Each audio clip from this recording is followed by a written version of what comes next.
Welcome to Peoria Connections, the monthly television show of the Peoria Chamber of Commerce, featuring local businesses and showcasing their expertise.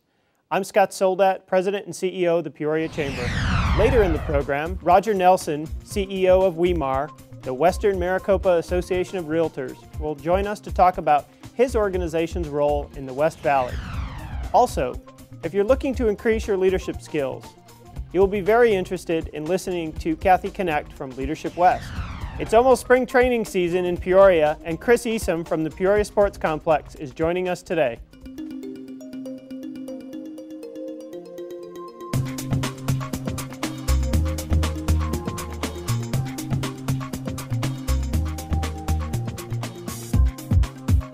Today we will be talking with local real estate experts.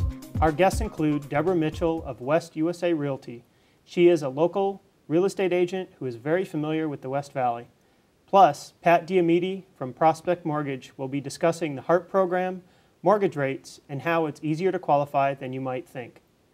Deborah, let's get started and tell us what some of the number one question that clients ask you when you're working with someone.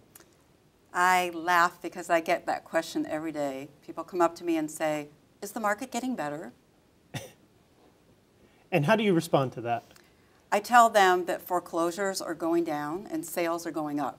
And that's good. So I'm seeing a little bit of optimism on the part of buyers and sellers that I wasn't seeing about a year ago. But what people have to understand is prices are still low. So it's my job to educate them and make sure they get the right answers on when to buy and sell. Excellent. As a homeowner, I'm concerned about when prices will come back on the Metro Phoenix the Metro Phoenix residential properties. What do you see? Undoubtedly, it's going to take years for prices to get back to even where they were before we took that tremendous jump in prices about 5 years ago. So it's really important for buyers and sellers to know when the right time to sell is. If you think about it, Scott, normal appreciation in the market was about 2% a year, and in some areas we've had more than 50% depreciation in home values. So how long is it going to take for values to come back at that rate? Absolutely. So that's why we're seeing some of the challenges that homeowners are having today. Exactly. And one of the main issues is, and the biggest contributor was, homeowners started seeing their private residences as an income source. And your personal residence was never meant to be an income source. I see. So how has the real estate business changed over the last few years with all the fluctuations or downturn in the economy, I should say? My business has changed tremendously. In the past, I would take people to see homes, and I'd go list their homes, and I'd be writing contracts and getting paid, and it was so much fun. Now I see caution, and I see people that are scared in the market. Buyers are still waiting, many of them, to see if we've hit bottom to make an offer on a property because they want to pay the lowest price. And sellers are waiting for prices to come up to sell their homes. So it's important for me to let them know that I can be their counselor, and that's what I spend a lot of time doing, counseling them on the right time to buy or sell.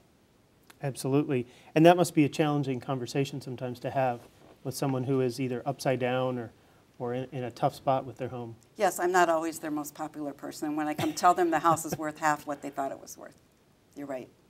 When is the best time to sell real estate? People often talk about there being a certain time of year that is better than another time of year. Do you have any guidance on that? Well, as far as time of year, that's never really been much of a fluctuation for me. The sales are the same all year, except perhaps between November and New Year's. People are focused on other things then. But as far as when you sell your home, it's really personal for every person. In other words, if your home is worth less than you paid for it, and you don't qualify for one of the federal programs that will help modify the loan and keep you in your property, such as HARP, then it might be the right time for you to consider short selling your home. On the other hand, if you've ever thought about upsizing, getting a bigger home, this is a tremendous time to do it, because what you're going to lose in the sale of your home is going to be small compared to what the amount of money you're going to save when you buy that big home. So this is an opportunity for people that want to upsize that they should not miss. Now is the time. Excellent. And speaking of the HARP program, Pat Diomede's here from Prospect Mortgage. And one of the things he'll be talking about today is how that program can work. But Pat, welcome to the show, and thanks for joining us. The mortgage mess has had a negative effect on many aspects of the economy. Do you see lending guidelines becoming more achievable for those applying for mortgages? Well, Scott, I do. I have to share with you. The mortgage mess happened, and everybody said, go back to basics, go back to basics. What I learned basically 20 years ago were the basic fundamentals. An underwriter's job is to evaluate risk and assess risk. What a loan officer's job is, my job, essentially, is to gather all the documentation up to make sure that when that underwriter evaluates risk, that they're making a cognizant decision and have all the documentation to ensure that we don't contribute to the mortgage mess and add to the additional foreclosures happening in the market today. Excellent. I hear all kinds of things about underwater borrowers, people who are underwater in their home. What programs exist to help folks stay in their home today? Well, this started a couple years ago when the industry itself figured they had to help borrowers.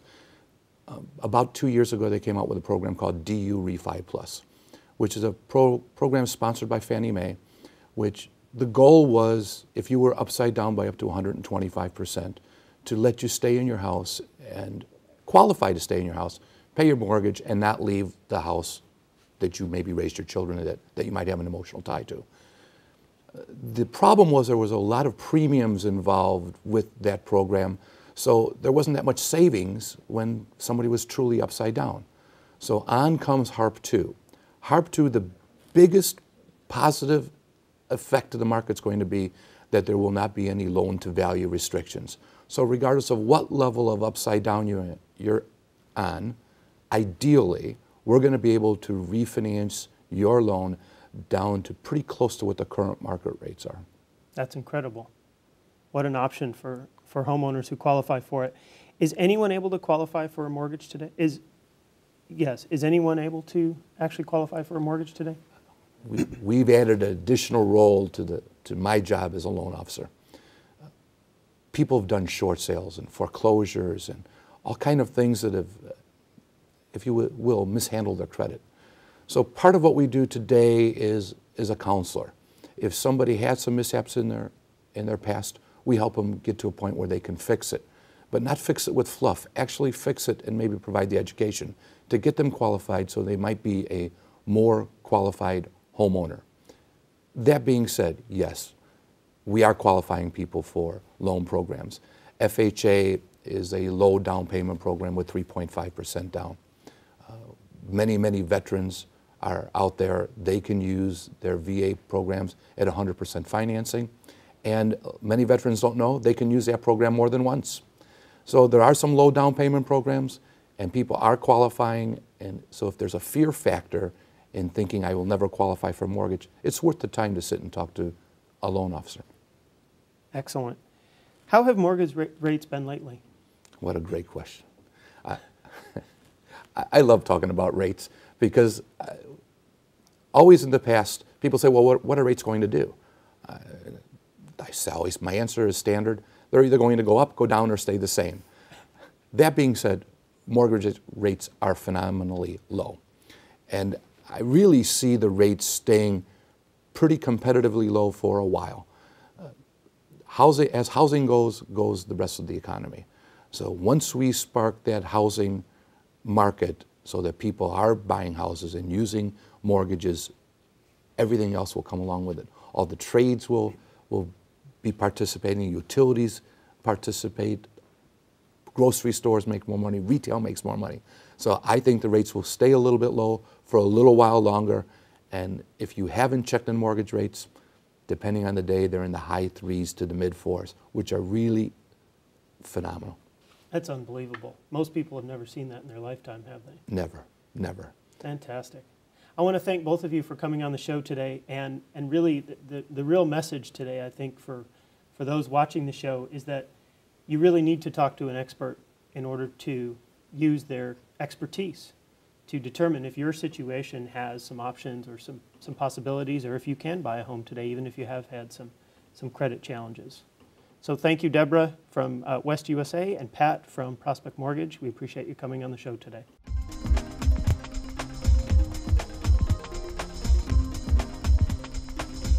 The Chamber's February luncheon was replaced with the first ever Dinner on the Diamond. With over 150 attendees, the Dinner on the Diamond was a grand slam.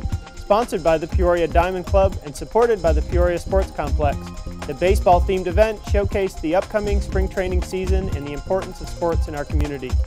Keynote speaker Tom Sadler, President and CEO of the Arizona Sports and Tourism Authority, hit a home run when discussing the major funding that supports tourism and sports in Peoria. Plus, Mayor Bob Barrett spoke passionately about the upcoming Relay for Life event at the Sports Complex.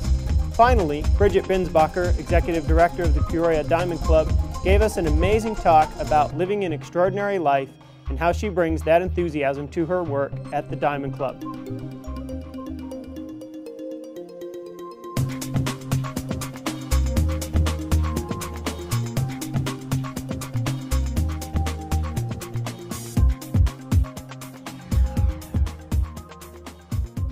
The Peoria Chamber Toastmasters meet the first 3 Wednesdays of each month at 7:30 a.m. for 1 hour. We have an amazing group of experienced professionals who are all learning to expand their speaking skills. Joining me today is Pat Diomede, an experienced Toastmaster and an excellent communicator. Pat, could you tell us a little bit more about the benefits of Toastmasters and why it's so important for people in business today? Absolutely, Scott. Toastmasters is an organization that is about self-help. If you want to improve your ability to communicate, Toastmasters is the place to do it. Toastmasters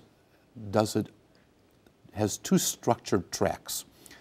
One is a leadership track and one is a speech track. The speech track runs you through 10 speeches, culminating with about a 10-minute speech using aids, which will help everybody in business. And talking about the ability to communicate. If you become a more effective communicator, it can't help but help grow your business. It just can't. So Toastmasters is really for people at all different skill levels in terms of speaking and small group to large group types of presentations, correct? Yes. I have to share on a very personal note. In my personal history, I spent 20 years in the Army. My last 3 years, I was on the IG team, and I had briefed many high-level officials on a regular basis. It's kind of interesting to note that in that particular environment, people had to listen to me. So the quality of the verbiage that I put out wasn't as important as it is today now that I'm running my own business. So I share with you, I was always comfortable in front of a group. Toastmasters has made me better. I'm a more effective speaker, and it's all because I'm not being measured or graded. I'm being evaluated by my peer group. In other words, they're telling me what they want to hear from me, which is really important. That's excellent. Thanks for talking to us about Toastmasters today. And if you're interested in joining the Peoria Chamber Toastmasters Club, please contact us at 623-979-3601 or visit our website. We'd love to have you join. The 1 hour Peoria Connections Networking is the first and third Tuesday of each month, and it's held at a new location each time from 7:30 a.m. to 8:30 a.m. We guarantee you'll meet at least 5 new contacts. This event is open to anyone who wants to grow their business contacts, but you must register online to participate.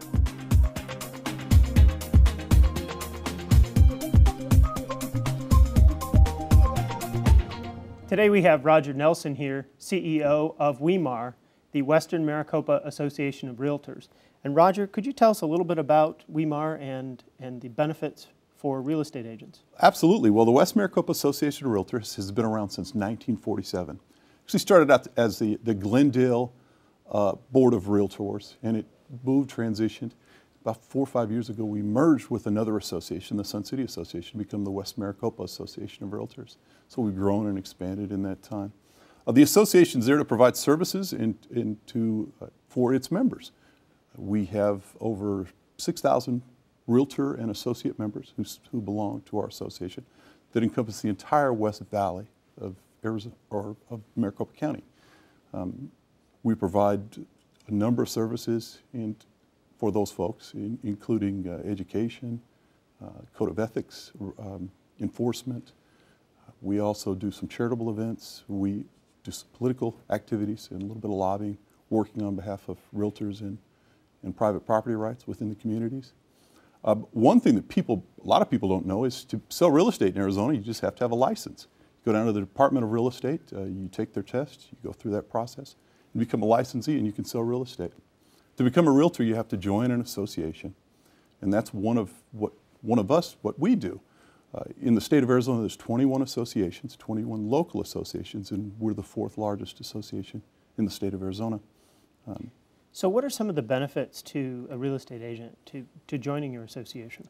Well, there's a number of benefits. First and foremost is probably education. The opportunity to be educated, to get additional services as far as that. I'd say the number one, I say education, the number one most of our realtors would say is access to the MLS. We are a part owner of the Arizona Regional Multiple Listing System, which is one of the largest MLSs in the nation. So they have access to that. We also enforce the code of ethics, so that we're trying to raise the bar a little bit amongst real estate agents. And by doing so, it gives our members and the public an opportunity, if an agent steps out of line from an ethical standpoint, not a legal standpoint, but an ethical standpoint, a place to go to communicate and to go through a process to resolve issues.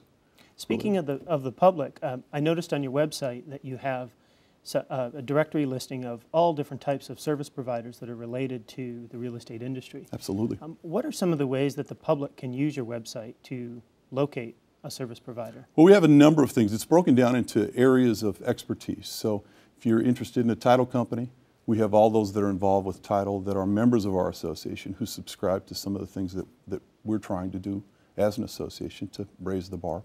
If you're interested in inspectors or anything related to real estate, chances are there's a listing of someone on there who has made a commitment, again, subscribing to our code of ethics and trying to raise the bar to provide services for these folks. In addition, there's the ability to look up real estate agents and see who's a member of the association and things like that. That's an important piece that consumers often miss when they do their own research on the internet. When they go to an association, there is a level of expectation for those members that they have to uphold in doing business. Absolutely. One of the things that we require is every 4 years, every member of the association has to take a code of ethics class. That is over and above beyond what they have to do to take their license. We require it at this point of every new member. The first thing they have to do within 90 days is take a code of ethics class, a 3-hour class that discusses the code of ethics, discusses the responsibilities that they have, and gives them kind of an understanding of what they're getting involved in and what's expected of them. Excellent. Before we wrap up, could you just tell us a little bit about how you're involved in public policy and some of the things that you've been able to do representing your members? Well, we've worked hard. I think one thing that's exciting about the association is beyond what it does for realtors, one of our prime components of our public policy position is to protect private property rights. So we work very, very hard at the local, state, and national level to protect and promote private property rights. So if you own a piece of land, we promote the fact that you now own the land, you can do what you want to with it. And we work closely with the city councils and the communities in an effort to try to protect that. Something as simple as your water rights. Who's going to pay the bill when someone's in the property? If you're a landowner, you have a tenant in that property, we really promote that the tenant should be responsible for that. They're the one using the service. Those are a number of areas that we've tried to promote and protect those property rights. That's excellent. Thanks for coming on the show today. Thank you. We appreciate your time. And again, Roger Nelson with WEMAR, the Western Maricopa Association of Realtors. And if you'd like more information, please visit their website or contact the Chamber office. We'll be happy to give you a referral. As you can see, there's a lot going on in the Peoria Chamber. Visit our calendar for up-to-date information and online registration. Speaking of the calendar, want to learn more about how to use Facebook for your business? Our next seminar is March 7th, featuring Michael Simpson from 6 Vine Media, and in 90 minutes, he will show you how to effectively use Facebook. This class is limited to 30 seats, and we have 15 seats sold already. Register today on the Chamber's website.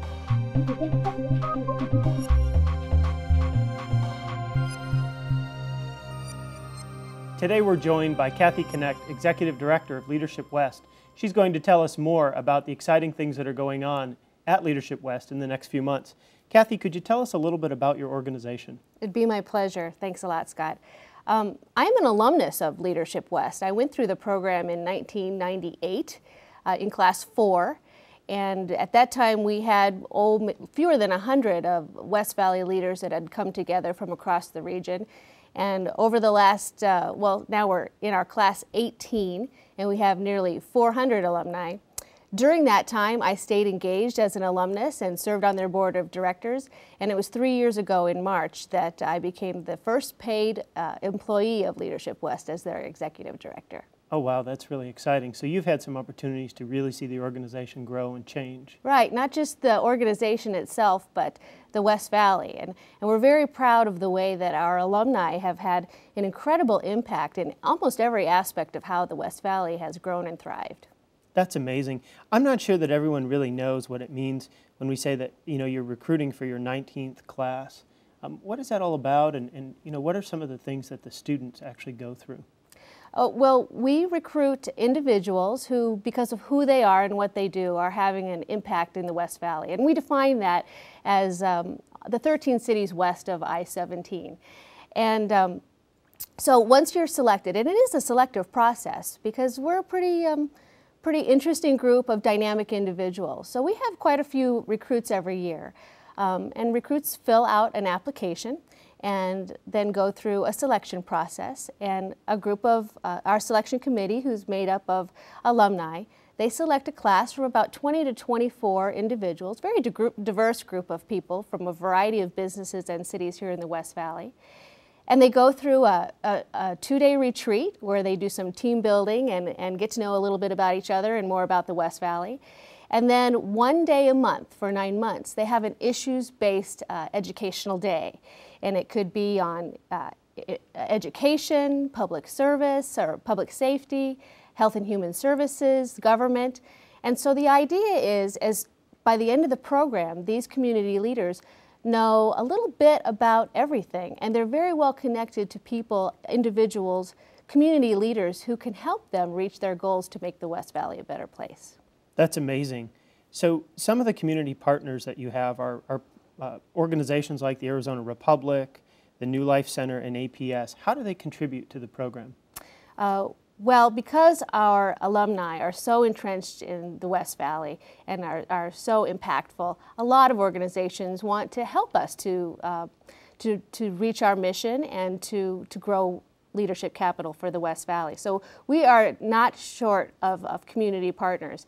A lot of times people open up their facilities for us to use. We have sponsorships and we get fed by individuals. And we also are a communications partner. For example, with the Arizona Town Hall that's coming up in March. We have organizations like that that want to reach out to us because we are the community leaders and our circles of influence are people that they want to engage with. That's incredible. So what's coming up in the future? What's on the horizon in the next few months? Well, we're very excited. We are currently recruiting for Class 19, and people can learn more about us on our website, which is leadershipwest.org. And we have an event here in the city of Peoria on Tuesday, March 27th. They can RSVP for that event on our website, and that's an opportunity to have some of our alumni come and talk about what they gained from the experience, and also for us to share some of the details of what's expected in the program. And then in April, we have our annual summit, and we've invited a 3-time Pulitzer Prize nominated journalist, Fawn Germer. She's also an international speaker on leadership, and she's going to talk about how to lead in these quickly changing and sometimes challenging times. And that annual summit is going to be on Thursday, March 26th at the Arizona Broadway Theater. Information about that's also on our website. That's fantastic. Thanks for joining us today to talk about Leadership West and the amazing opportunities that are available for leaders and up-and-coming leaders. Absolutely. In the West Valley. My information's on the website. I love talking about Leadership West. Thanks for this opportunity. Thank you.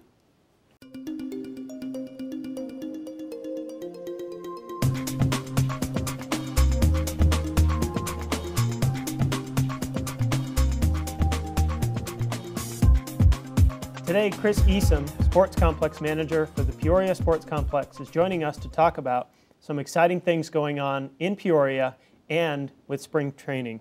Tell us a little bit about the spring training season in general, Chris. Well, First of all, thanks for having me.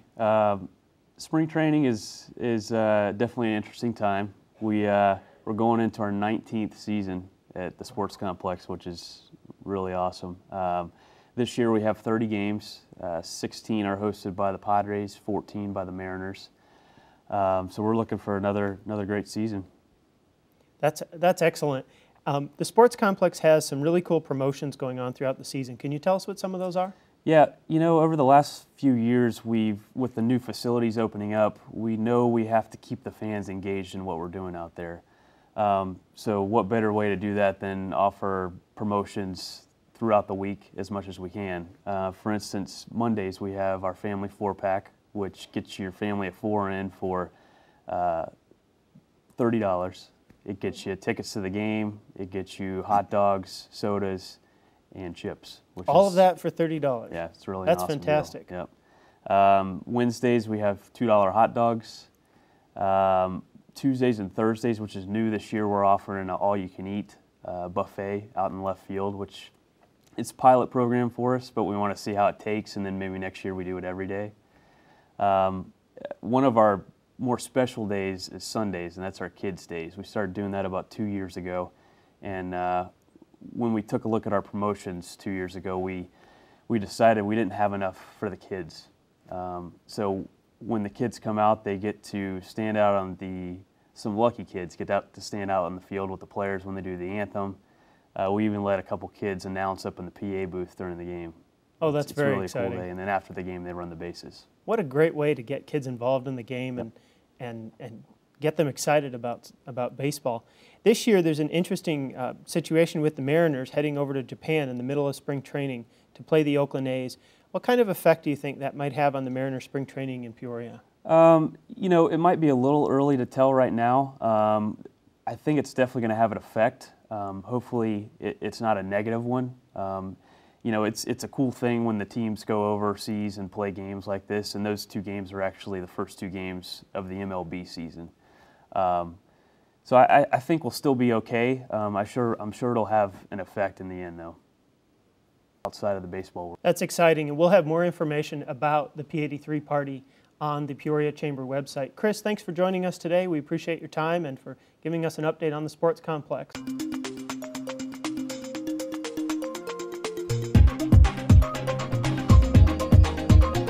Today we have Katrina Eaton from United Blood Services joining us to talk about some upcoming blood drives in the city of Peoria.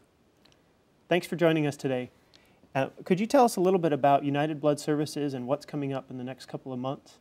Yes, with United Blood Services, we're a nonprofit organization, and our mission is to make sure that when there's a patient in the hospital, that blood is available for that patient when they need it. And here in the Valley, we need over 700 people every day of the year to give blood, just to keep up with the needs for all of the hospitals here in the Phoenix metro area. So out of all the residents here in the Valley, we actually have about 5% of the population, 1 out of every 20 people that's giving blood on a regular basis. And every time that one person gives blood, they actually help save 3 lives. So it's a huge impact. Somebody takes an hour out of their day and they affect that patient in the hospital because there's no substitute for that blood. That's incredible, and people don't always realize the impact of giving blood, and so we really appreciate that you mentioned that. When's the next time that someone can give blood here in the city of Peoria? Well, here in Peoria, we actually have a very special partnership. So we're actually going to be working with Peoria Sports Complex on March 10th, and we're going to have a blood drive where donors come in and they can actually receive tickets to that day's spring training game. March 10th falls on a Saturday, and the blood drive will be going from 9 to 1, and then afterwards they can actually attend the game and receive a free lawn seat ticket to that day's game. Oh, that's awesome. Yeah, yeah. And then coming up on March the 22nd, we actually have annual blood drives here at the City of Peoria at the Public Safety Administration Building. We'll actually be here on the 22nd, which is a Thursday, in the morning hours of 8 to 1, and both of these drives are also open to the public. So does someone have to register online to be able to participate? We recommend that donors do set an appointment, and a lot of times it's to ensure we can have somebody prepared to donate. So in terms of qualifications, someone needs to weigh at least 110 pounds, be at least 16 years old, and if they're 16 or 17, they'll need parental permission. Also, they need to have a form of picture ID and be feeling well and healthy. So if someone meets those general guidelines and they set their appointment to give, normally they can complete their donation in under an hour. Thanks for joining us today, Katrina, and for talking more about United Blood Services and the upcoming blood drives here in the city of Peoria. Well, that's our show for this month. We would love to hear from you. If you have a question about something you saw here today on Peoria Connections, or you have an idea, send me an email at ssoldat@peoriachamber.com.